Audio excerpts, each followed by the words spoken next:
we are now is absolutely not enough. When you look what Russia is producing now in 3 months, it's what the whole of NATO is producing from Los Angeles up to Ankara in a full year. And then Russia is not bigger than the Netherlands and Belgium combined as an economy. The two of you together is the Russian economy. And they are producing in 3 months what the whole of NATO is producing in a year. And don't forget, when you compare Russian numbers, that what you can buy in Russia for the same money is, of course, much more. Because they do not have our high salaries, they don't have our bureaucracy, they can move at a higher speed, and they have basically created a war economy. And the whole industry is now on a war footing. We are safe now, but not in 4 or 5 years. So if you don't do it, get out your Russian language courses or go to New Zealand. Or decide now to spend more. And that's exactly the debate we have to finalize over the next 3 or 4 months. To stay safe in this part of the world and defend ourselves. This is my video update on this Tuesday afternoon, January the 14th, coming to you from Larnaca, Cyprus. Let's talk about some news. There's actually someone out there swimming in January in Cyprus. All right, let's talk about Mark Rutte, the NATO Secretary General. He is once again calling on NATO member states, European NATO member states, to increase their spending, their GDP spending into NATO. He is using the argument that Russia outproduces all of the collective West. In 1 year, Russia outproduces all of the collective West, all of Europe, the United States, Canada, all of them combined. Russia outproduces them, makes more weapons, makes more missiles, makes more ammo. Russia's industry is in tatters, I tell you. And here you have Rutte saying that Russia makes more of everything when it comes to military production than all of the collective West combined. The excuse that Rutte runs with is that Russia is in a war economy. That is why it outproduces the West. It's in a war economy, it has less bureaucracy, it doesn't meet the high standards of NATO when it produces stuff, but it still outproduces the West. And so Rutte is saying, look, the collective West, we need to do better. NATO needs to do better. We need more money spent into NATO. NATO member states, they don't need so much money spent on social services, social spending, pensions, healthcare, education. You don't need to spend so much on these things. What you really should be spending your money on is NATO, on the military, on production, making weapons. That is what Rutte said yesterday. He's made this argument before. He made it a couple of months ago. He's making it again. That's his job. His job as the CEO of NATO is to increase NATO's revenue, increase NATO's profits, more money into NATO. So Russia in a war economy, that's just not true. That is not true. I believe the latest numbers as far as how much Russia spends on its defense is at 6 or 8% is what it spends on defense. That's not a war economy. 40%, that would be a war economy. But 6% or 7% or 8%, not a war economy. I read the other day that Lloyd Austin, he is suggesting that the United States spend an extra 50 or 70 billion more in its defense spending, in its defense budget, which would push the U.S. to $1 trillion of money to the defense, to the MIC, to the Pentagon. $1 trillion defense budget is what Lloyd Austin is suggesting for 2025. I believe I read that yesterday. But it's Russia that has a war economy, according to Rutte. And then he actually he looked at the people watching, the NATO members that were listening to him give out these numbers, this information.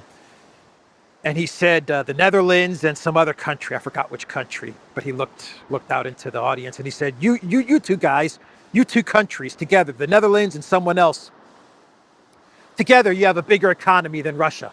Russia's economy is smaller than European countries' economies, or when you combine EU countries, Russia's economy is smaller. But how are they spending more on defense? Rutte's trying to figure it out. How are they doing it? Well, we've seen from the World Bank and from the IMF that when you look at purchasing power, PPP, when you look at purchasing power, Russia's economy is the fourth largest economy in the world. Right? China, US, or US, China, India, and Russia. That's coming from I believe it's the IMF or the World Bank. Definitely not friendly to Russia. They refuse to deal in the truth. You know, the Europeans, NATO, they refuse to deal in the truth. Or they're misinforming on purpose. Until they accept the truth and look at the situation as it is, not as their prejudice and their Russophobia wants it to be, then they're never going to get out of this mess that they are in. So that was Rutte talking about decreasing social spending to the benefit of NATO. But Rutte's agenda is actually geared towards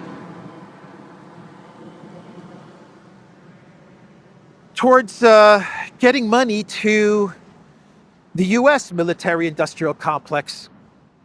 Yeah, a lot of people are not talking about what Rutte says, what he said at this event, but Politico mentioned it, which is that what he's pushing for ultimately is for a slush fund that Europe has created, which is called the European Defense Industry Program. Now, the EU, NATO, Europe, the EU, they're very good at creating slush funds. But they've created in Europe this 1.5 billion cash pot. Those are the words that Politico uses. A 1.5 billion cash pot that will be aimed at local arms production. So they've got this 1.5 billion euro cash pot, which is money that the EU is putting together via this slush fund from member states. They're taking this money. They've created this fund, and this money is supposed to go to EU local military producers, military industry. And Rutte, what he's arguing for is that obviously for this cash pot to increase, so instead of 1% or 2% of the GDP going to NATO, he wants it to be 3, 4, 5%, though he didn't specify a number. We know Donald Trump wants it to be 5%. We also know that Trump would be happy with 3.5%. But anyway, what he wants is more money to NATO, more money into this European Defense Industry Program, and he wants all this money that's collected to not only go to local EU MIC producers, companies. He wants this money to be shared with allies. And when he says shared with allies, he means the US. Maybe a little bit UK, but what he really means is the US. Let me read you what's going on here. There is a dispute, and this is via Politico. There is a dispute over whether non-EU companies should have easy access to the EDIP, which is the slush fund. But Rutte warned that it should not be used to exclude allies. Involving non-EU allies in EU defense industrial efforts is vital, I believe, for security of Europe, he said. Transatlantic defense industrial cooperation makes us all stronger. You know what this is all about? Money, of course, but not only money to European arms producers, but money to the US arms producers. So it's about money. It's about taking money from the EU budget, from EU citizens, dumping it into the military, and then sharing that money with the United States, with the US MIC companies, which is also a way, and this is the important part, which for NATO, for Rutte, is a way to keep the US invested in Europe. Right? Create a pot, build up this pot, this slush fund, and approach Trump and say, look, we've got 1.5 billion. We want to take it to 3 billion or 4 billion or 5 billion. We want to increase GDP spending to 3%, 4%. We'll decrease pensions. The money can be shared with US companies. What do you say, Trump? Are you in? Will you still be invested in NATO and invested in Europe? That's what this is ultimately about. Rethink welfare to finance military splurge, NATO boss tells European Parliament. If spending doesn't rise, the MEPs should get your Russian language courses or go to New Zealand. Yeah, the specter of the Putin, the evil Russians. They're going to conquer all of Europe with an economy, according to Mark Rutte, which is smaller than the Netherlands. Their economy is smaller than the Netherlands, but they're going to conquer all of Europe because they're in a war economy. And if we don't spend more on NATO, if we don't build up our military slush fund, then, well, either move to New Zealand or learn Russian. One of the two. First of all, what's so bad about learning another language? That's a good thing, isn't it? It's a good thing. Learning Russian is a plus, right? So everyone should try to learn different languages. And Russian's a challenging language to learn, but a very rich and beautiful language. So yeah, learn Russian, why not? Why should we look at that as a bad thing? And as far as moving to New Zealand, what makes you think that people in New Zealand want the EU political elite to live there? I don't think people in New Zealand are too hot on the idea of having Ursula and Rutte and Donald Tusk living in New Zealand. Kaya Kallis. Yeah. Anyway, that's Rutte. Poland, which has the EU presidency, along with 10 other EU countries, they are pushing for a Russian LNG ban. 10 countries are pushing for tough new restrictions, but Hungary and Slovakia are expected to oppose them. Oh man. A Russian LNG ban. Yeah, look, Poland, they can push for this because they have the deal with Norway, from what I understand, so they're getting a lot of their energy from Norway. And I imagine the 5D chess thinking of Poland is that if we If we weaken other EU member states, then we get more industry, we become more powerful, and we're the big dog in Europe. We can displace Germany, and we become the most powerful country in Europe. Of course, they're not thinking about the fact that it's all connected. All of Europe is connected. So when Germany and France and other countries in Europe suffer and go down, it's going to bring down all of the EU, but they're not thinking about that. Of course, the other hawkish EU countries like the Baltic states, they're on board with Poland's initiative to ban Russian LNG, and this would make an already catastrophic and desperate situation in Europe even worse. You think that things are bad in Germany now? You think that EU countries are in a bad recession or heading towards a catastrophic recession now? Can you imagine if they banned Russian LNG? And can you imagine if they, in the next sanctions package, they actually take Poland's advice, they follow up on Poland's initiative, and they actually start to ban Russian LNG, while at the same time, the US and Canada enter some sort of a tariff war, and the US says we're not going to export LNG, and Canada says, well, we're going to protect our resources and energy resources as well. Can you imagine the situation that Europe is going to be in? Because right now they're banking on US LNG. That's going to supply all the LNG that they need to keep afloat, while giving Poland an advantage over Germany, let's say Germany or any of the other big EU dominant players. Poland sees itself as the next big dominant player in the European Union. But man, that would be something if Trump says we're gonna ban or lessen our LNG exports to Europe, while the EU in their next sanctions package actually decides to take on Russian LNG and try to prevent Russian LNG from entering the European Union. Ooh, would that be catastrophic for Europe? Absolutely catastrophic. But yeah, they blew up Nord Stream. Germany went along with that. They placed all the sanctions on Russia.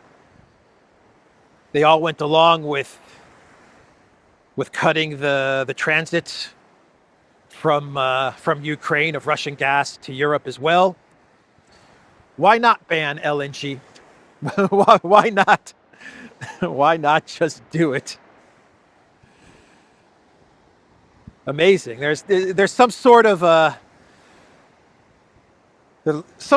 like a death cult or something with these EU leaders, especially the German political elite. They seem to be very accepting. Olaf Scholz, Pirate Scholz, and Annalena, the Greens. Well, of course, the Greens. They seem to be very, very accepting to seeing Germany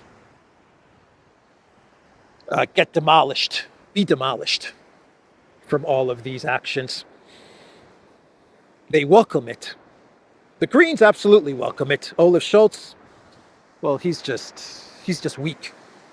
He's just a weakling, Pirate Scholz. He just accepts all of it. Sure, Poland, let's ban Russian LNG. Why not? Why not? Of course, Hungary, Slovakia, the two countries of reason, the two countries that they say want to do harm to the EU are the two countries that are actually trying to save the EU. That's the weird part about it, isn't it? Bidenopolis is trying to get the European Union to go along with the seizing of the $300 billion in Russian assets. According to CNN, U.S. encounters European skepticism in last-ditch push to seize $300 billion in Russian assets for Ukraine leverage. It's all about Ukraine leverage, right? Everything now is about Ukraine leverage. More money to NATO is about Ukraine leverage. Oil sanctions on Russia, tough oil sanctions, is about Ukraine leverage. Seizing the $300 billion is about Ukraine leverage. They don't want to say it's just about 10% for the big guy. They don't want to say that. It's really about 10% for the big guy. That's what it's really about. More money to NATO is really about a wealth transfer. That's what we're talking about. Putting more money into NATO, putting more money into these slush funds, these military slush funds. It's just a wealth transfer. Cutting money, going to pensions, and sending that money to the military is a transfer of wealth. To the MIC companies, that's a transfer of wealth. That's all it is. Getting expensive LNG from the United States instead of the cheap Russian LNG and making the citizens pay for that increase in prices, inflation, that's a wealth transfer. Inflation is a wealth transfer. Trying to get the 300 billion in Russian frozen assets, yeah, that's Biden trying to get the 300 billion in frozen assets. I want that 300 billion, damn it. I've got 5 more days or 6 more days. Come on, guys. Come on, guys. 300 billion, man. Come on, Europe. And you know, the Europeans, they would absolutely love to take this 300 billion. Don't get me wrong. If they could, they would absolutely take this 300 billion. Here's the problem that the Europeans have. The Europeans are sitting there and they're saying, man, that 300 billion looks mighty good. Man, that looks good, that 300 billion. We can buy many homes with that 300 billion. But the problem they have is this crap. If we take that 300 billion, then we're going to lose the hundreds and hundreds and hundreds of billions in investment from all the countries around the world that park their money in Europe. Right now, it's just too much money to risk. You see, they're saying 300 billion at Euroclear, but I don't know the number. Let's just say 1 trillion in investments from countries outside of Europe, from other countries, from oligarchs, from princes and kings. All this money parked in Europe. It's just more money that's parked in Europe than the 300 billion that's sitting at Euroclear, and we can't risk that. If we take that 300 billion, then that 1 trillion is going to disappear. It's going to go away. That's why they're stuck, and they're trying to figure it out. How can we take the 300 billion?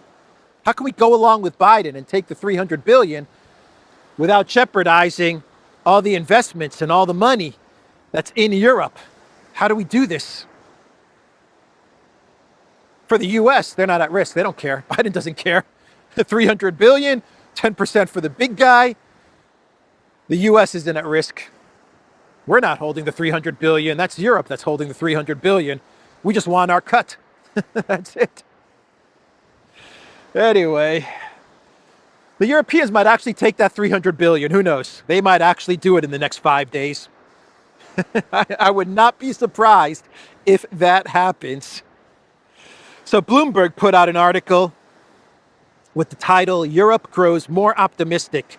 Trump Won't Abandon Ukraine. In private talks, Europeans have been making the case for Kyiv. President-elect appears more flexible than allies expected.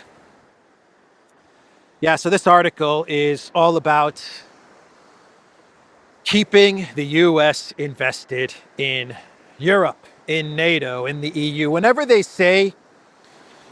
use the word keeping, or the phrase, the statement, keeping the US engaged in Ukraine or interested in Ukraine or funding Ukraine, just replace Ukraine with NATO, Europe, the EU.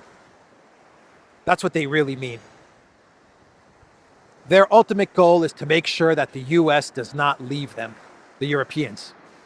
That's their greatest fear, is that the US abandons them. Because if the US abandons them, then their business model completely falls apart, right? So that's what they're afraid of. Trump won't abandon Ukraine, says the Bloomberg title. Europe grows more optimistic. Trump won't abandon Ukraine. The title should be Europe grows more optimistic. Trump won't abandon Europe.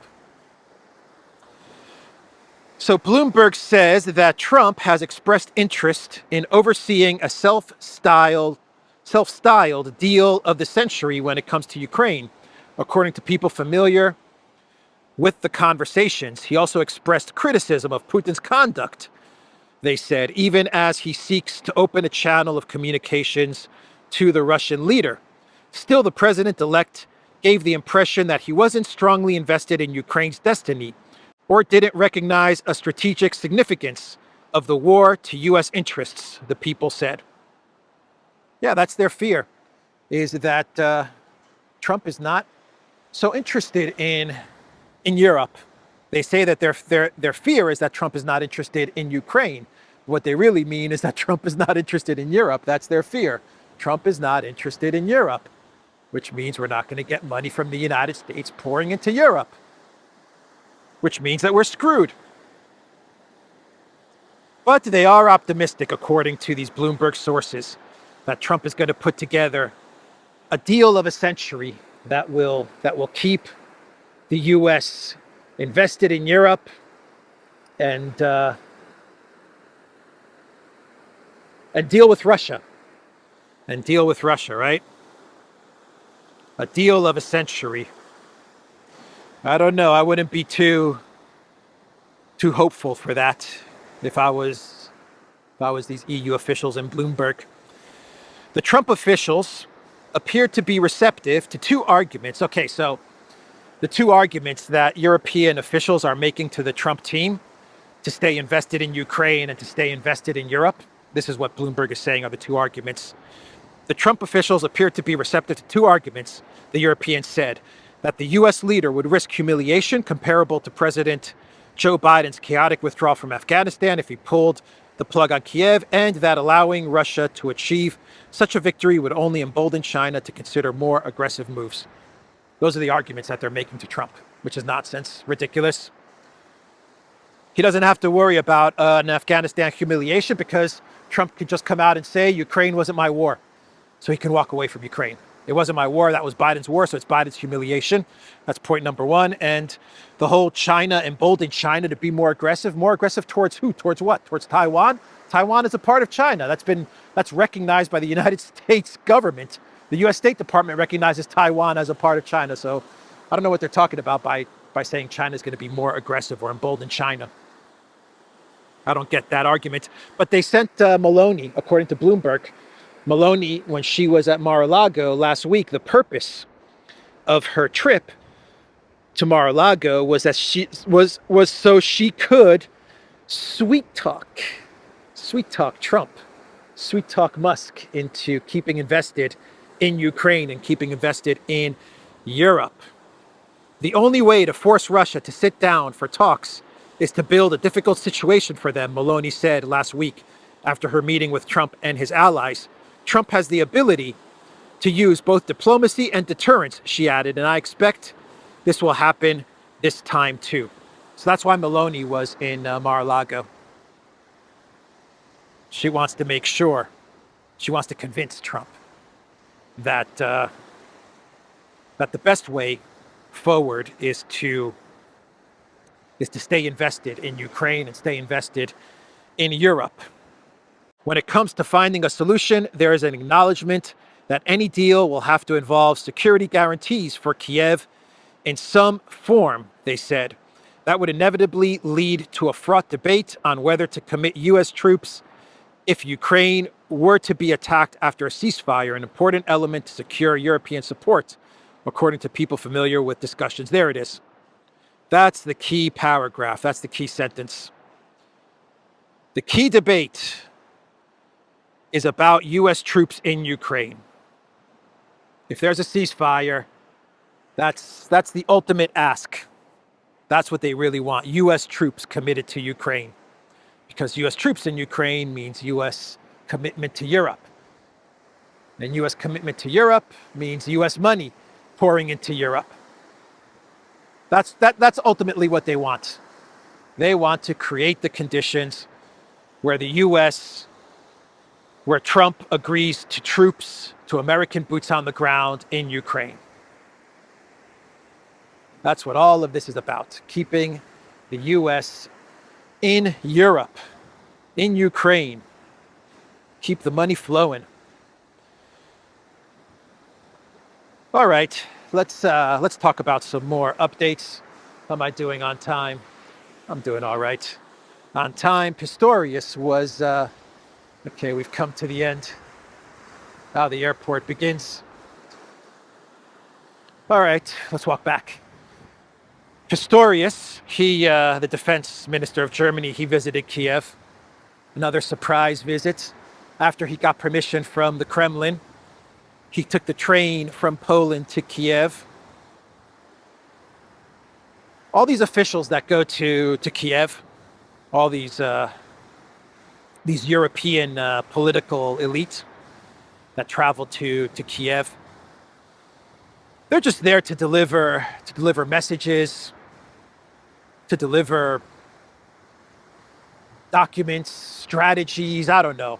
Maybe people are traveling with them that need to be in Kyiv for whatever reasons. Three-letter agency people, military officials, I don't know, part of their entourage.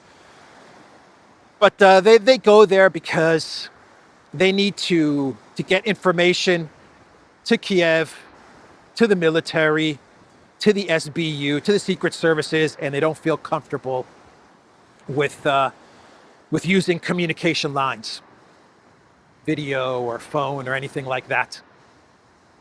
So they say, okay, Pistorius, defense minister of Germany, just get on a freaking train. Here are the documents or the targeting information or whatever. Here's the stuff that you're going to carry with you, and you're going to give this to the SBU or whatever, and go on your way to Kyiv.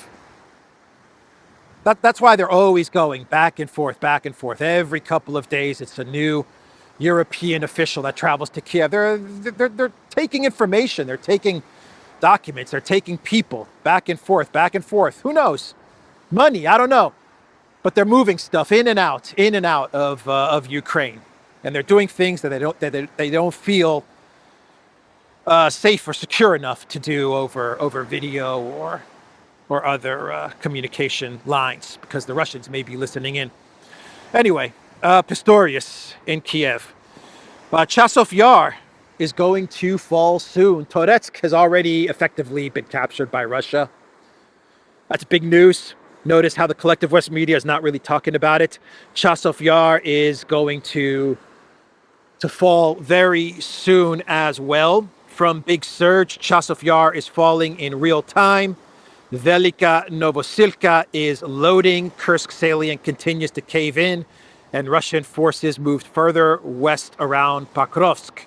Not a good start to 2022 for the AFU.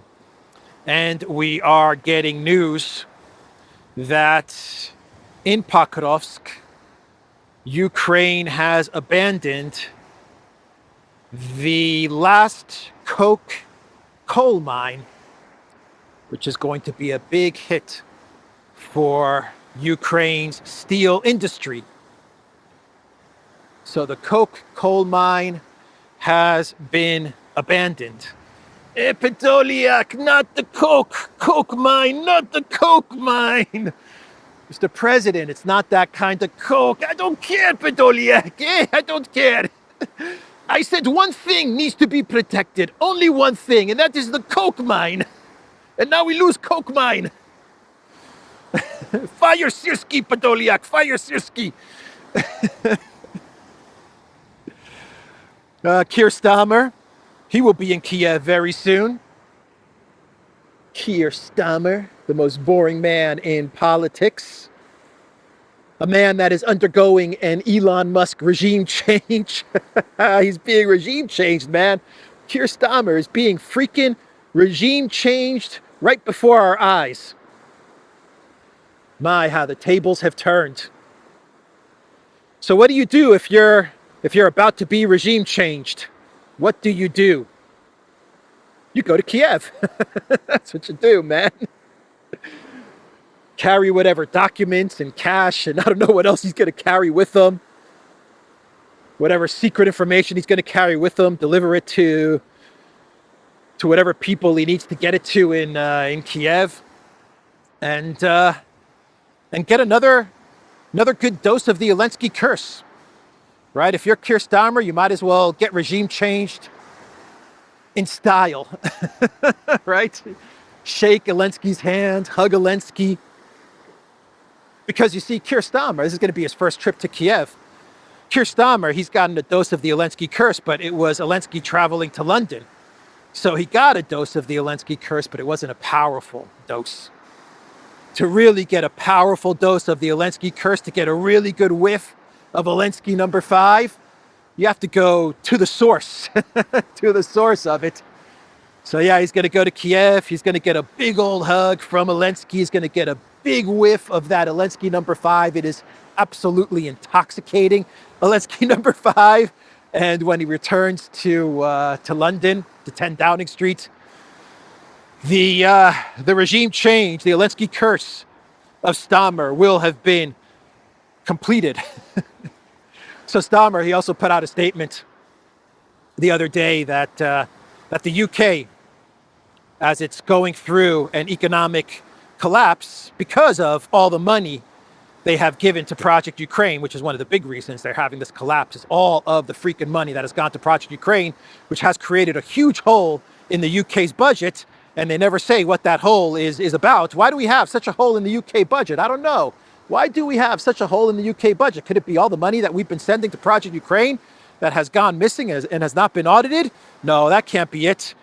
Do we have a gas shortage problem because we've decided to sanction Russia and to go along with Zelensky's idea of cutting gas transit to Europe? Could that be affecting the price of gas and causing a gas shortage? No, that's not it. Anyway, if you have all of these problems and you're Keir Starmer, what do you do? What do you do to distract away from a collapse that you are at fault for? Well, you announce a new plan to get the UK economy growing. And what's that plan? That plan is AI, because AI is the buzzword, right? Artificial intelligence. That is what is going to get the UK economy back on track, according to Starmer. He said that the UK is going to be an AI superpower. So mark my words, Britain will be one of the great AI superpowers. Now, that's not some sort of boosterism or wishful thinking. This can be done, and it will be done. Oh, look at that.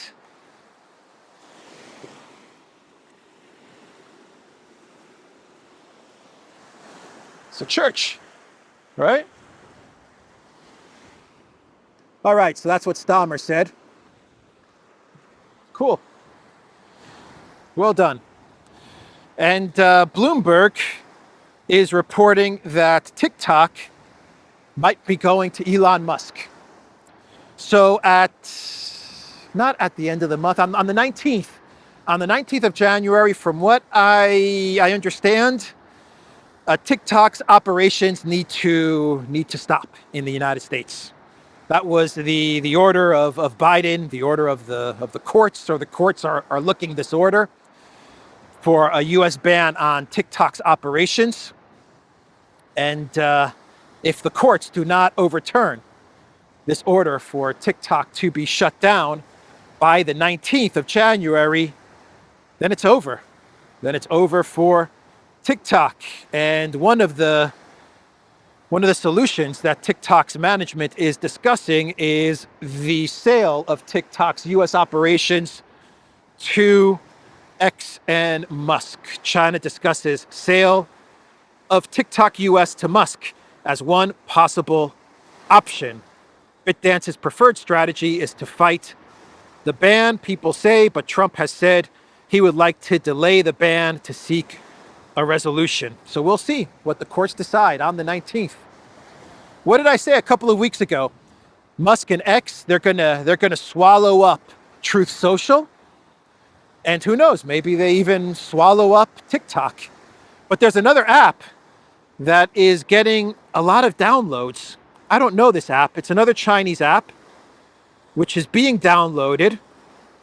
Zhao Hengshu is the #1 download on Apple, which is a TikTok social media type of competitor. I don't know what's going on there. Maybe there's a new TikTok in town. So let's do an update, a quick update. I got to wrap up this video. Man, this is going to be a long video. I gotta wrap up this video.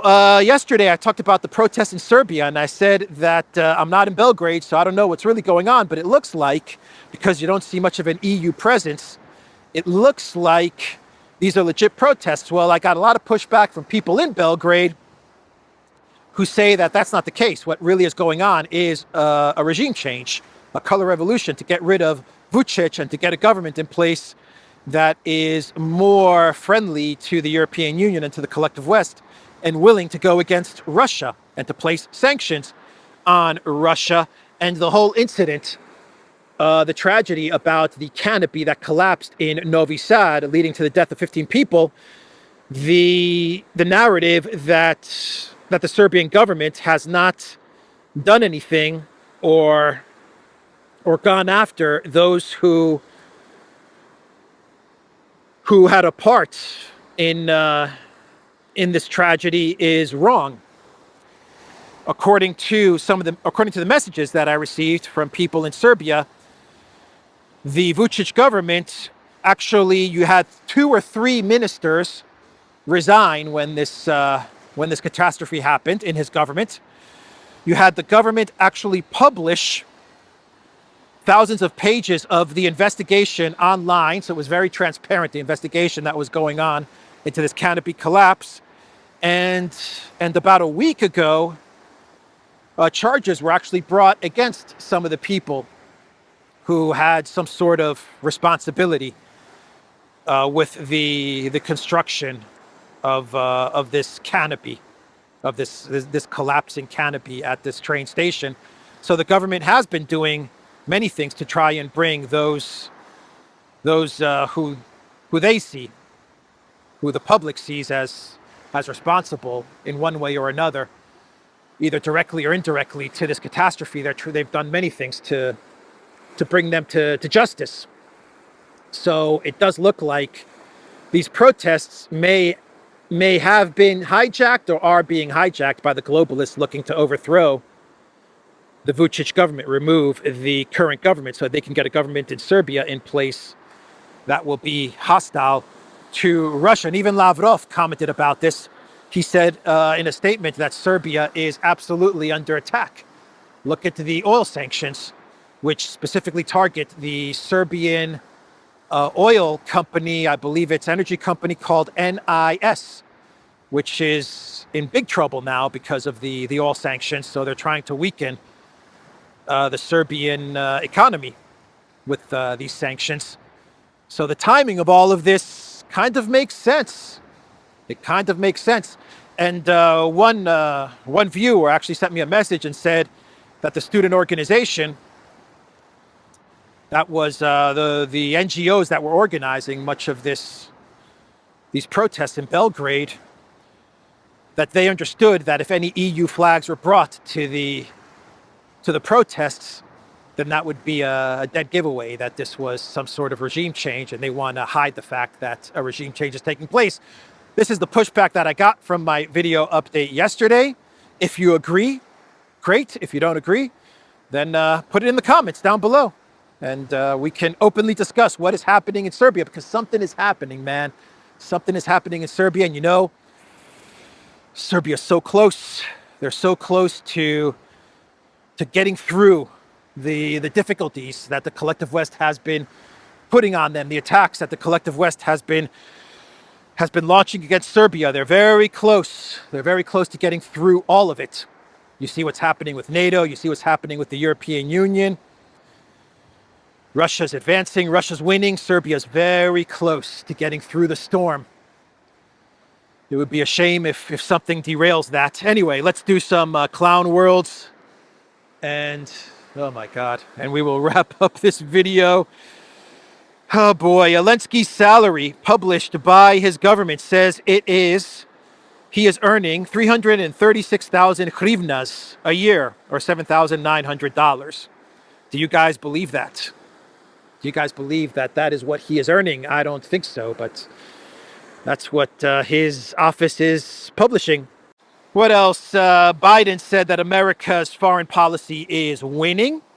That is what Biden said when he visited the State Department, gave a press conference on foreign policy, the last one before he exits. Biden said that his foreign policy was freaking awesome, man. Awesome. The United States is winning the worldwide competition compared to 4 years ago. America is stronger. Our adversaries are stronger. Our adversaries and competitors are weaker. We have not gone to war to make these things happen, he said. He described his handling of the Ukraine conflict as a success. Biden urged people to think about the fact that he stood in the center of Kyiv since the tensions with Russia escalated into open hostilities. I'm the only commander-in-chief to visit a war zone not controlled by U.S. forces, he said of his visit to Ukraine in February 2023. I had two jobs, one to rally the world to defend Ukraine and the other to avoid war between two nuclear powers. We did both those things. The world is in a better place, according to Biden. Delusional, man. Absolutely delusional. And finally, one more clown world has to do with North Korea. And according to The Independent, at least 300 North Korea soldiers killed fighting with Putin's forces in Ukraine, according to South Korea. The last written notes of a North Korean soldier suggest the troops are being used as bait by Russian forces. So South Korea, and of course South Korea would never lie. South Korea would never lie, never mind the fact that their president tried to impose martial law on the country, but South Korea would never, ever lie. They claim that they have seen notes from North Korean soldiers where the North Korean soldiers in these notes say that the strategy that the Russians are employing is that they're sending North Korean soldiers to open fields so that they can draw out Ukrainian drones. And when the Ukrainian drones are drawn out and above the North Korean soldiers, the Russian soldiers in the rear can try to shoot down those drones. So they're being used as bait. This is what the notes from the North Korean soldiers that the South Korean intel found. This is that they read. This is what the notes explain. They're being used as bait. the North Koreans by the Russians. Man, Russia, that's mean, man. That is mean. Nonsense, man. It's just nonsense. I still don't understand what is the freaking problem of North Korean troops in Russia. Can someone explain to me, even if there are 12,000 North Koreans in Russia, what exactly is the problem of North Korean troops, North Korean anything, inside of Russian territory? What is the problem? Anyway, that's the video. TheDuran.locals.com. We are on Rumble, Odyssey, BitChute, Telegram, Rockfin, and X. Go to the Duran shop, pick up some merch like what I'm wearing in this video. Updates. Take care.